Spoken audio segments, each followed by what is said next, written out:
Grundelemente der Esoterik von Rudolf Steiner. 9. Vortrag, gehalten in Berlin am 4. Oktober 1905.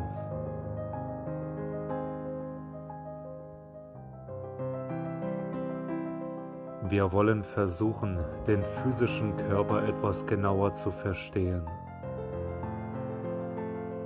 Bei der Zusammensetzung des Menschen unterscheiden wir gegenwärtig 4 Glieder: den physischen Körper, den Ätherkörper, den Astralkörper und das Ich. Bei dem Studium des physischen Körpers müssen wir jetzt auf Einzelheiten eingehen. Der Mensch war schon etwas, als er von einem sehr weit zurückliegenden Dasein zum Saturn-Dasein herüberkam. Der physische Körper ist das älteste und vollkommenste Glied, das der Mensch heute hat. Der physische Körper ist vierteilig, das sind die anderen Körper nicht.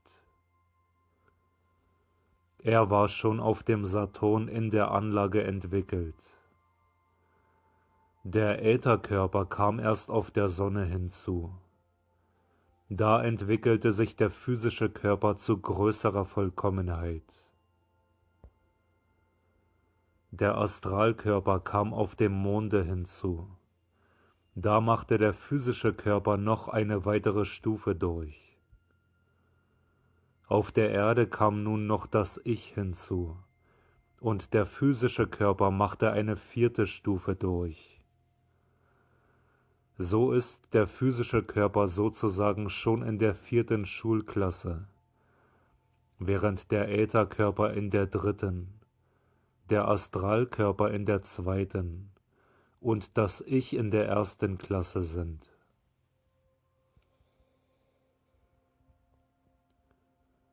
Daher hat nun der physische Körper als solcher ein Selbstbewusstsein, die anderen 3 Körper nicht. In dem Augenblick, wo der Mensch seine physischen Sinnesorgane schließt, wenn er schläft, hört das Selbstbewusstsein auf. Wenn er sie nach außen aufschließt, hat er Selbstbewusstsein. Selbstbewusstsein gewinnt man dadurch, dass man mit seinen Organen die Umgebung beobachten kann. Nur der physische Körper ist so weit, dass er seine Organe nach außen aufschließen kann.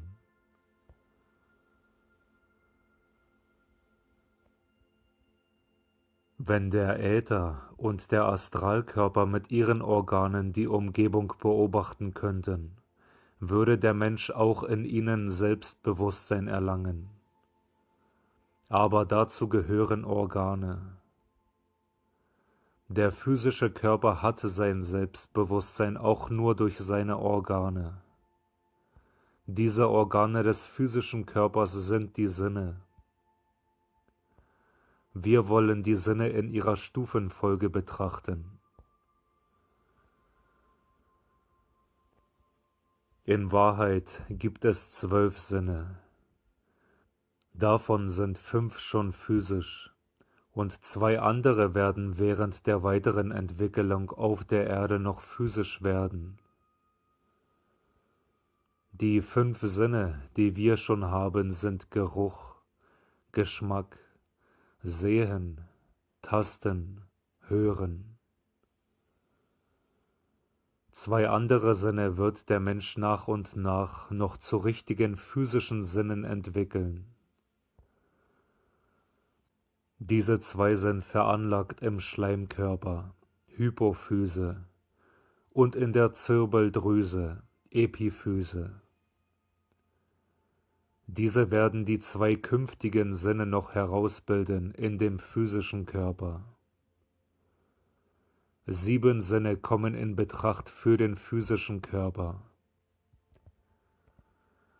Um die Sinne in ihrer Stufenfolge zu verstehen, müssen wir uns klarmachen, dass der Mensch, sofern er ein selbstbewusstes Wesen ist, auf einem absteigenden Bogen ist. Wenn auch der Körper auf dem aufsteigenden Bogen ist, so sind doch die Sinne auf dem absteigenden. Von den oberen Grundteilen des Menschen entwickelte sich auf dem Saturn Atma, auf der Sonne Bodhi, auf dem Monde Manas. Die Monade hat sich einst auch stückweise zusammengefügt und zog dann in der lemurischen Zeit in das selbst gezimmerte Haus ein. Jetzt ist die Monade heruntergestiegen auf die 4. Stufe, Atma, Bodhi, Manas, Kama Manas. Der absteigende Bogen drückt sich in der Sinnesentwicklung aus. Eigentlich war anfangs auf dem Saturn nur ein Sinn vorhanden, der Geruchssinn. Die später entstehenden Sinne müssen von höheren zu immer tieferen Regionen herabsteigen.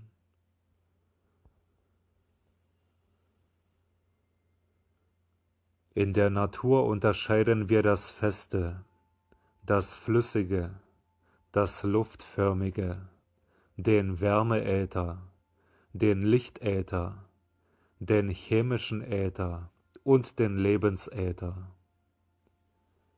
Das sind die 7 Stufen des Stofflichen. Beim Heruntersteigen hat der Mensch diese Stufen von oben nach unten durchgemacht. Als die Entwicklung begann, konnte der erste menschliche Lebenskeim sich erst im Lebensätherischen äußern. Dem entspricht als Sinn der Geruch. Da hatte der Mensch den ersten Sinn, den Geruchssinn, von dem jetzt nur noch ein Nachklang vorhanden ist. Das Feste hat, wie wir vor einigen Tagen gesehen haben, sein Leben eigentlich auf dem Mahaparinirvana-Plan. Das Flüssige auf dem Parinirvana-Plan. Das Luftförmige auf dem Nirvana-Plan. Das Wärmeätherische auf dem Buddhi-Plan. Das Lichtätherische auf dem Mentalplan. Das chemisch-ätherische auf dem Astralplan. Das Lebensätherische auf dem physischen Plan. Daher können wir da auch von dem atomistischen Äther sprechen.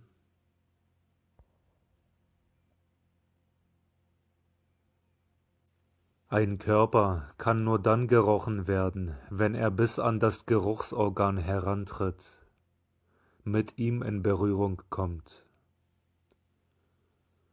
Das Geruchsorgan muss sich mit dem Stoffe selbst vereinigen.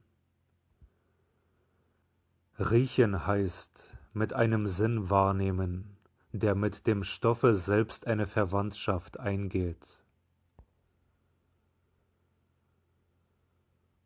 Als zweite Stufe haben wir das chemisch-ätherische.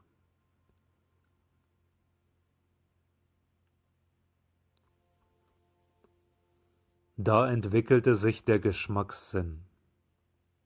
Der beruht darauf, dass das, was man schmecken soll, sich auflöst. Da haben wir es nicht mit dem Stoff selbst zu tun, sondern mit dem, was aus dem Stoff gemacht wird. Es ist dies ein chemisch-physischer Prozess, durch den erst etwas anderes aus dem Stoff gemacht wird. Die Zunge kann das vornehmen. Sie kann erst auflösen und dann schmecken.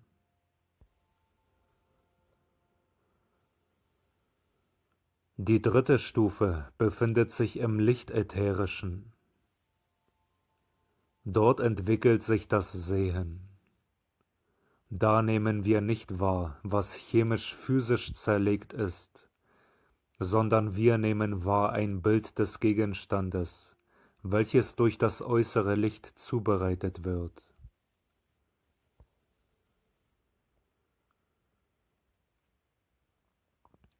Das vierte ist das Wärmeätherische. In dem entwickelt sich der Tastsinn. Da nimmt man nicht mehr ein Bild wahr, sondern weniger als ein Bild. Die Wärme ist ein am Körper vorübergehender Zustand, ein dem Körper nur in dem Momente eigener Zustand. Vom Tastsinn sprechen wir hier als Wärme und Kälte empfindend. Er ist eigentlich Wärmesinn.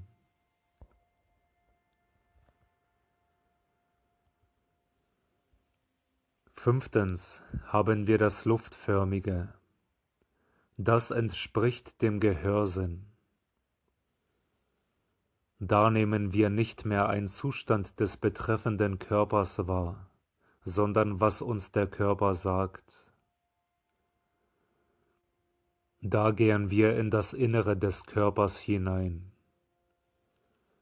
Beim Ton der Glocke interessiert uns dieses Selbst nicht mehr, nicht das Äußere der Glocke, der Stoff, sondern was sie von ihrem Inneren zu verraten hat. Das Hören ist ein sich verbinden mit dem, was sich als das Geistige im Stofflichen ankündigt. Auf dieser Stufe geht die Sinnestätigkeit vom Passiven ins Aktive über. Der passiv aufgenommene Ton wird im Menschen aktiv in der Sprache.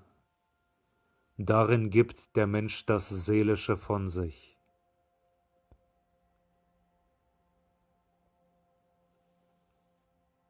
Als sechstes haben wir das Flüssige. Der Sinn für das Flüssige ist der Schleimkörper. Dieser ist im Gehirn lokalisiert, in einem länglich-zylindrischen Körper. Als siebentes folgt das Feste. Die Zirbeldrüse ist der Sinn für das Feste.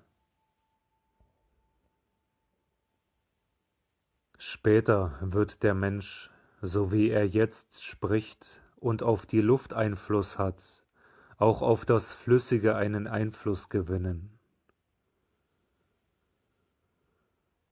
Das Ich denke und der Gedanke überhaupt bringt sich in der Luft zum Ausdruck, und zwar in Formen wie zum Beispiel ein Kristall. Auf der nächsten Stufe wirkt auch das Gefühl in dem Gedanken mit. Die Entwicklung geht zurück. Die Wärme des Herzens drückt sich dann in Schwingungen aus und fließt mit dem Gedanken zusammen nach außen. Und die letzte Stufe hat der Mensch erreicht, wenn er wirkliche Wesen schafft, die bleibend sind, wenn er durch das Wort den Willen hinausbringt. Das Gefühl hinauszubringen ist ein bloßer Übergang. Wenn der Mensch durch den Willen schaffend wird, dann werden die Wesen, die er hervorbringt, wirklich da sein.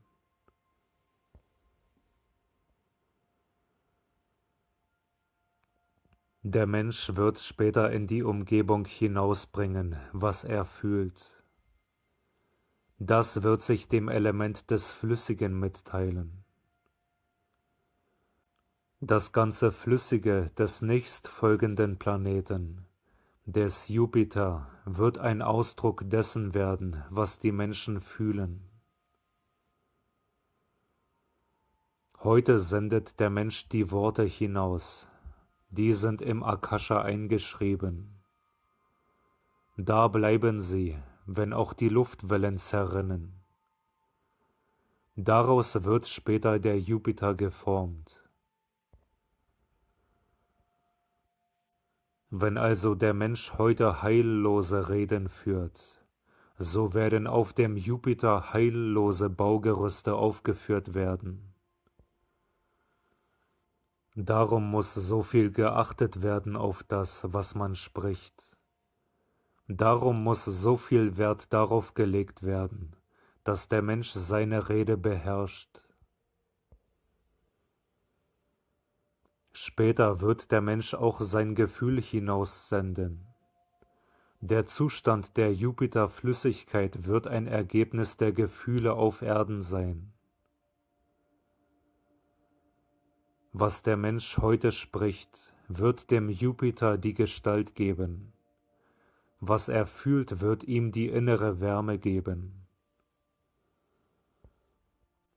Was nun der Mensch heute in seinen Willen hineinlegt, das werden die einzelnen Wesen sein, die den Jupiter bewohnen werden. Der Jupiter wird aufgebaut werden von den Grundkräften der menschlichen Seele.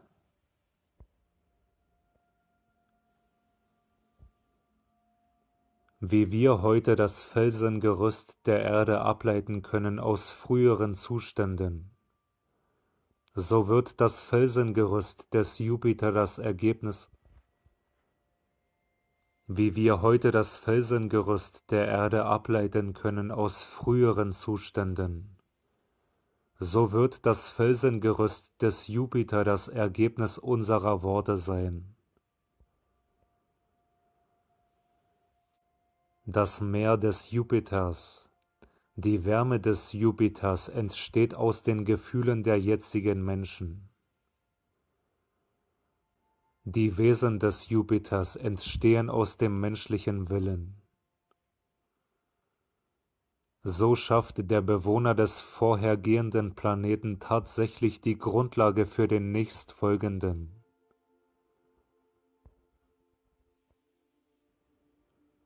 Und Wesen, die heute noch hier ist eine Lücke im Text, schweben, wie einstmals die Monade über unserer Erde, werden sich auf dem Jupiter darin verkörpern. Es wird dann eine Art Jupiter-lemurische Rasse geben. Dann werden die Wesen da sein, die wir als die Pitris geschaffen haben. So wie wir die grotesken Gestalten vom Monde bezogen haben, werden die Wesen dann die Gestalten bewohnen, die wir mit unserer Zirbeldrüse entwickeln. Wir bauen weiter an dem Hause für nachfolgende, zukünftige Monaden. Eine ganz ähnliche Prozedur lag zugrunde, als der Mensch vom Monde sich zur Erde herüber entwickelte. Das wird so recht anschaulich machen, wie alles Äußere im Grunde genommen von innen heraus geschaffen wird.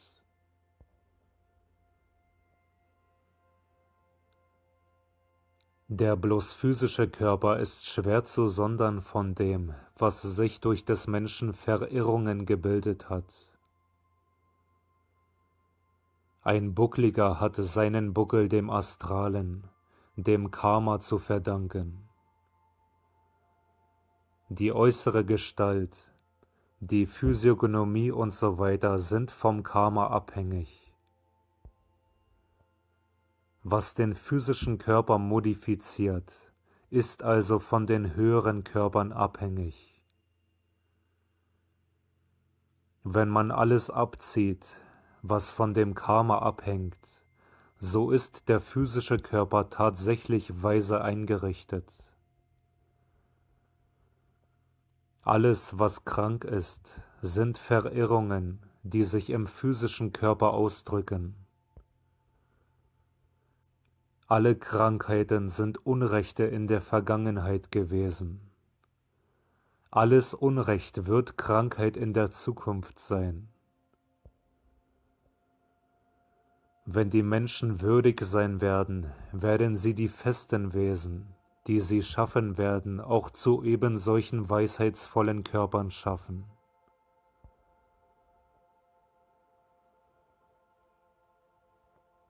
Alle Weisheit, Gefühl und Wille werden in der nächsten Evolution wirklich als Gestalt und Wesen da sein. In allen alten Religionen wird der physische Körper, da er so weisheitsvoll aufgebaut ist, ein Tempel genannt. Es ist nicht recht, vom physischen Körper als von der niederen Natur zu sprechen, denn das Niedrige im Menschen liegt eigentlich in den höheren Körpern, die heute noch babyhaft sind.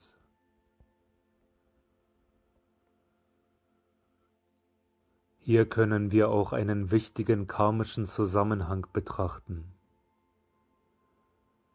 Wir leben in einer materialistischen Zeit, und sie ist die Folge einer vorhergehenden Zeit. Diese materialistische Zeit hat nicht nur äußerlich, sondern auch innerlich viel geleistet. Man denke zum Beispiel an so etwas wie die Abnahme der Sterblichkeit durch hygienische Maßnahmen. Das ist in der Tat ein Fortschritt, durch die äußeren hygienischen Einrichtungen hervorgebracht. Ein solcher äußerer Fortschritt ist immer eine karmische Wirkung der Fortschritte, die früher im Inneren gemacht wurden.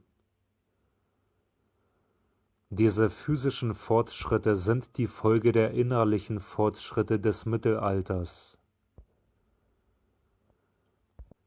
Es wird deshalb heute sehr zu Unrecht auf das finstere Mittelalter zurückgeblickt. Unsere bedeutendsten Materialisten sind zuerst idealistisch erzogen worden, zum Beispiel Haeckel, Büchner, Moleschott.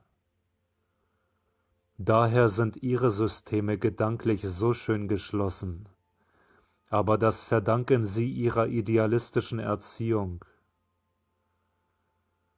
Der heutige Materialismus ist in der Tat der äußere Ausdruck der vorhergehenden idealistischen Periode.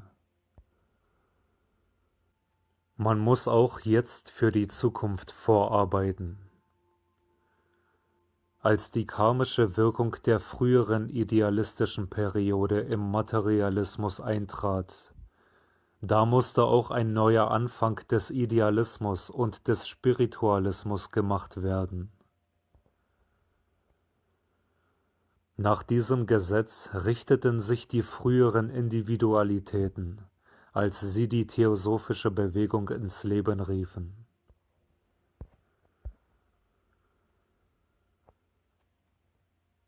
Im 14. Jahrhundert stand man mitten in der Zeit der Städtegründung.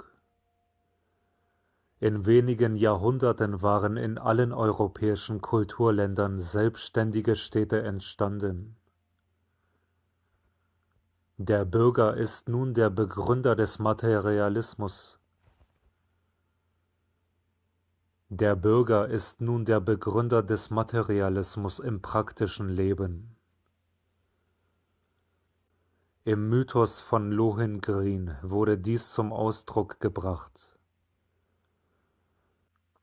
Lohengrin, der Abgesandte der Gralsloge, war der weise Führer, der im Mittelalter eingriff und die Städtegründung vorbereitet hat.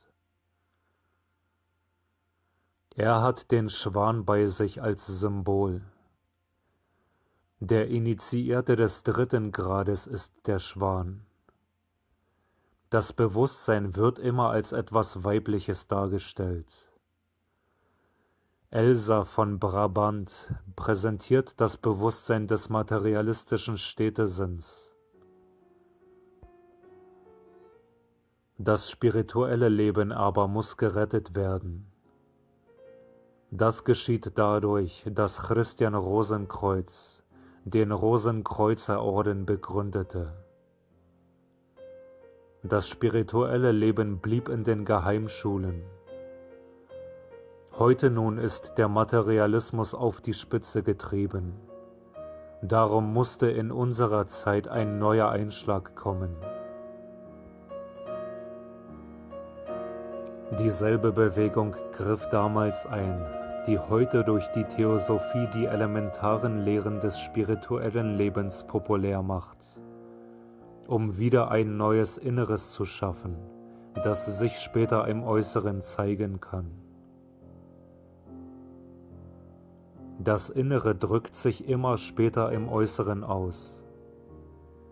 Eine Krankheit ist die karmische Folge einer früheren verkehrten Tat, zum Beispiel einer Lüge. Wenn eine solche real wird, so wird sie eine Krankheit. Seuchen gehen auf weit zurückliegendes Unrecht der Völker zurück. Sie sind etwas Unvollkommenes, das von innen nach außen gerückt ist.